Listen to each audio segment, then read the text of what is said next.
السلام عليكم، يعطيك العافية. أنا اسمي عزيز عبد الغني، صاحب شركة 5 نجوم للسياحة والسفر. يعني ممكن أحكي شيء بسيط عن المشاكل اللي إحنا بنواجه فيها كشركات سياحة والسفر. أهم المشاكل هاي موضوع الأونلاين. موضوع الأونلاين هذا أخذ حيز كبير من شغلنا كسياحة وسفر. أنا بحكي للمواطن الأردني مش غلط إنك تحجز أونلاين، ومش غلط انك تشيك اونلاين، بس برضه في شركات سياحه وسفر بالاردن عندنا يعني لها حقيه انك تسالها.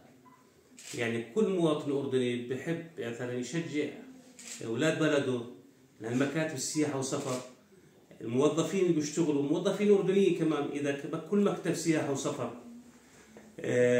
بده يعتمد المسافر الاردني على الاونلاين، معناته كل مكاتب السياحه والسفر اغلبيتها رح تسكر. فانا بطلب من المواطنين الاردنيين انك تدعم شركات السياحه والسفر بحجوزاتها. ومش غلط تشيك اونلاين، مش غلط انك تشيك، بس برضه بالنهايه كمكتب سياحه وسفر حاول مثلا تساله، هو مستشار السفر تاعك، اساله ممكن تستفيد منه كثير بالغاءاتك بحجوزاتك. هذا موضوع اونلاين.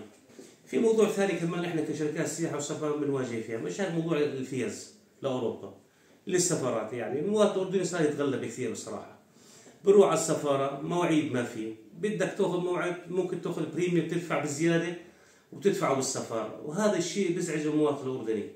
يعني أنا كمواطن أردني طالع سياحة وسفر، لما تيجي تحكي لي بوعدك بعد شهرين وثلاث شهور، أو إذا بتدفع بريميوم أو تدفع مثلا داخل السفارة ممكن تاخذ موعد أقرب من هيك.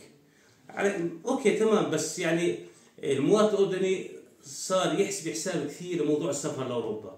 بدك فيزا لأوروبا، بدك سجل تجاري وكشف حساب ودفتر عائله وعقد زواج وشو بتشتغل. اوكي على راسي، نفرض انا متقاعد، منين اجيب لك؟ يعني ممكن يجيك رفض. هذا الموضوع موضوع شائك كثير بالنسبه للمواطن الاردني. يعني يا ريت هذا موضوع السفارات الاوروبيه عندنا بالاردن يعني تحاول تسهل على المواطن الاردني. وتصور انتم بتعطوا للناس الاكفاء، يعني مش اي واحد بتعطوه، يعني يكون معامله خاصه للمواطن الاردني. زي ما احنا بنستقبل السواح الاردنيين للاردن معامله محترمه بكل الضيافه والكرم العلمونيه الهاشميه، نحترم كل سائح بالاردن. كمان احنا كمان يعطونا يعني تسهيل على موضوع السفر الفيز اقل شيء. يعني المواطن الاردني لما يسافر لاوروبا بدفع مبلغ وقدره.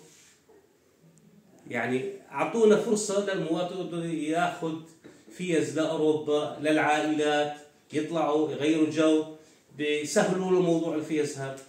ويعني انا ما بدك احكي بهذا موضوع الفيز. واتمنى ما اكون طولت عليكم.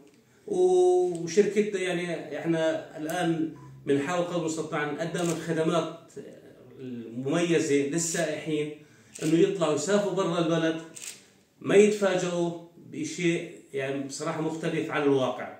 يعني ما يغركم، انا بوجه نداء لكل مواطن اردني، ما يغركم بس السعر. حاول تفهم شو رحلتك، اي فندق رايح، شو الطيران اللي طالع عليه. هذا كله انت بحاجه، انت تغير جو، مش طالع لا سمح الله تتغلب هناك. انا بطلب المواطن الاردني انه قبل ما يحجز اي شركه سياحه، وكل الاحترام والتقدير لكل زملائي، يفهم رحلته ووين رايح وما يغرك بس السعر. ويعطيكم الف عافيه، وانا ازعجتكم، شكرا. لا ابدا.